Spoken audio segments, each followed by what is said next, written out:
Hello guys, welcome back to my channel. మీరు కనుక మా ఛానల్ని ఫస్ట్ టైం చూసినట్లయితే మా ఛానల్ని సబ్స్క్రైబ్ చేయండి, లైక్ చేయండి, షేర్ చేయండి. అలాగే నోటిఫికేషన్ బెల్ని క్లిక్ చేయండి. అప్పుడు మేము ఇలా పెట్టగానే మీరు అలా వీడియో చూసేయచ్చు. ఇక్కడైతే మేము ఊరైతే బయలుదేరాము. పిల్లలకి ఎగ్జామ్స్ అయితే అయిపోయాయండి. మా పాపకి 10th క్లాస్ అయితే ఫినిష్ అయిపోయింది. తనని ఇంటర్ హైదరాబాద్లో జాయిన్ చేయాలనుకుంటున్నాము. ఇంకా జాయిన్ చేయడానికి అయితే వెళ్తున్నాము. అడ్మిషన్ ఏమీ తీసుకోలేదు. ఇప్పటికే లేట్ అయ్యాము అనుకుంటున్నాము. మేము ఛత్తీస్గఢ్లో ఉంటాం కాబట్టి ఇక్కడ స్టడీకి తెలంగాణ స్టడీకి చాలా డిఫరెన్స్ ఉందండి. కాబట్టి మంచి చదువులు చదువుకోవాలి, భవిష్యత్తు బాగుండాలి అంటే కష్టమైన తప్పదు కదా. ఇక అందుకనే మేమైతే బయలుదేరాము.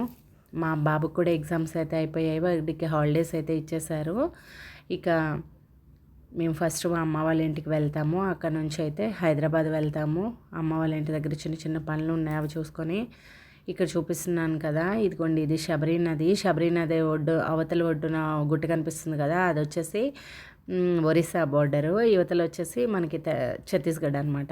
ఇక పాపం మా వాడికైతే ఇక్కడ వామిటింగ్ వచ్చేసింది. వాడికి జర్నీ అంటేనే వామిటింగ్స్ అవుతాయి. పాపం చాలా సఫర్ అవుతాడు.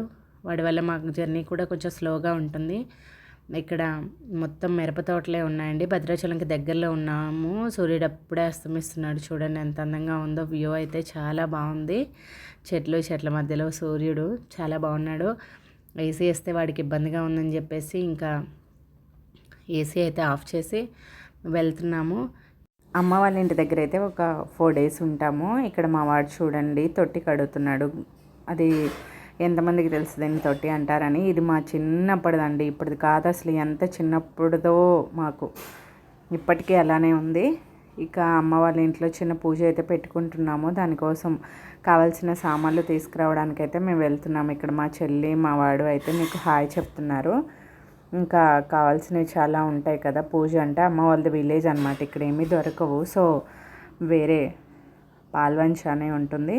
అక్కడికి వెళ్ళి మేము కావాల్సిన సామాన్లు అయితే తీసుకొద్దామని చెప్పేసి ఆఫ్టర్నూన్ బయలుదేరాము లంచ్ చేసేసి. ఇక మా ఊరి వైపు నుంచి వెళ్తుంటే మీకు ఎటు చూసినా పచ్చటి పొలాలే కనిపిస్తాయండి.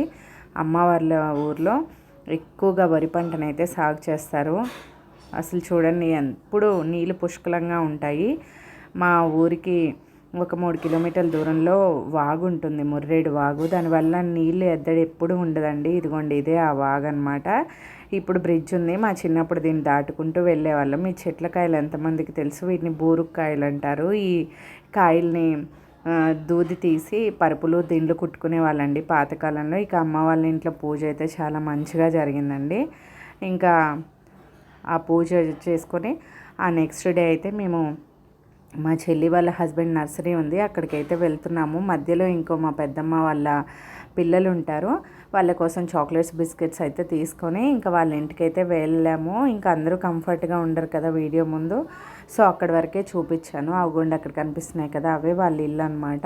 ఇంకా అక్కడికి వెళ్ళి కొద్దిసేపు ఉండి ఆ తర్వాత రాయగూడెంలో హరిణి చాంబర్ నర్సరీ అని ఉంటుంది. ఇంకా అక్కడికైతే మేము వెళ్ళాము. మా పిల్లలు అయితే బాగా ఎంజాయ్ చేశారు. అక్కడ ఎటు చూసినా పచ్చదనమే అండి. రాయగూడెంలో శివుడు టెంపుల్ కూడా ఉంటుంది, చాలా ఫేమస్ అండి ఆ టెంపుల్. అటువైపు అదిగో అక్కడ బ్యాక్ సైడ్ కనిపిస్తున్న గుట్ట అయితే ఆ టెంపుల్కి వెళ్ళే దారే అనమాట. ఇంకా చెల్లి వాళ్ళ హస్బెండ్ అయితే జామాయిలు మొక్కలు పెంచుతారండి. ఎవరికైనా కావాలంటే కూడా వాళ్ళు పెంచి ఇస్తారనమాట సీజన్ వచ్చినప్పుడు. రాయగూడెంలో ఉంటుంది హరిణి నర్సరీ. ఎవరికైనా కావాలంటే ఒకసారి దగ్గర వాళ్ళైతే విజిట్ చేయండి, నా బ్లాగ్స్ చూస్తారు. అయితే ఇగోండి మొక్కల్ని ఇలా తీసుకొచ్చి వాటిని ఫస్ట్ ఈ వేడిలో అయితే పెంచుతారు, నాటుతారు. వీటిలో ఆ ట్రేలర్లో నాటి ఈ వేడిలో మొక్కని పెంచుతారు. పెంచి ఇలా స్ప్రింక్లర్లు ఆన్ చేస్తారు వాటికి నీళ్ళ కోసం. చాలా బాగుంటాయి. ఇలా పెరిగిన తర్వాత బయట పెట్టేసి వాటిని తడుపుతూ ఉంటారు. మా బ్లాగ్ కనుక నచ్చినట్లయితే ఒక లైక్ చేయండి.